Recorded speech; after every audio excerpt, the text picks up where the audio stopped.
So, korang yang tengok video ni, jom ikut aku berjalan. Episod 1. Jom. Okay, flight kita orang sebenarnya pukul 2.40 pagi. Mata masing-masing barai, jadi nak buat video malas. Okay, tengok nanti kat Doha lagi. Kita sambung balik.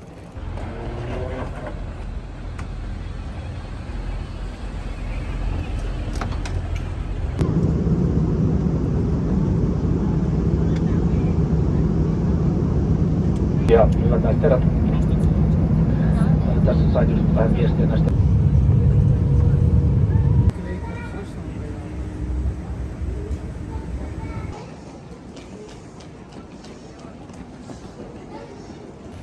Okay, so dah sampai dekat kedai Livon Middle East. Aku dah double confirm dengan seller kat sini. Dia cakap memang halal kat sini. So kalau korang dekat Helsinki punya airport nak cari makanan halal, alright. So aku plan dalam video ni aku nak expose every expenses yang aku buat. So dah sampai dekat sini. First expenses yang aku buat is makan kat kedai ni lah. Berjumlah lebih kurang 27.90 sen euro, lebih kurang 130 ringgit.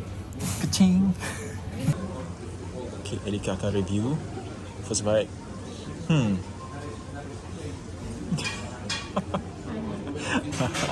Maksudnya freshly cooked. That's cooked. Ada sama je. Ada daging ayam.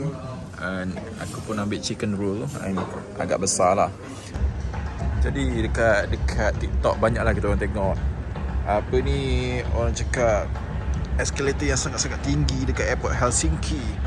Rupanya kalau korang nak pergi naik kereta api tu, railway station tu, kena turun kat sini lah. Memang tinggi. Aku rasa almost ataupun 100 meter lah. Sementara Elika tengah rekod tu, aku nak buat rating lah. Aku makan tadi daripada 1 ke 5, okay.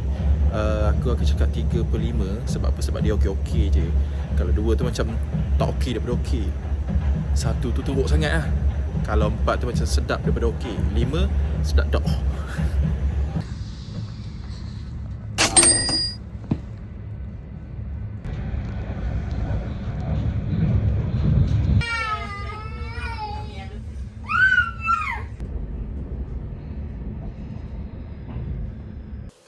Okey, selepas hari yang panjang mengembara ke bandar Helsinki, sampailah kita orang dekat hotel, baru check in.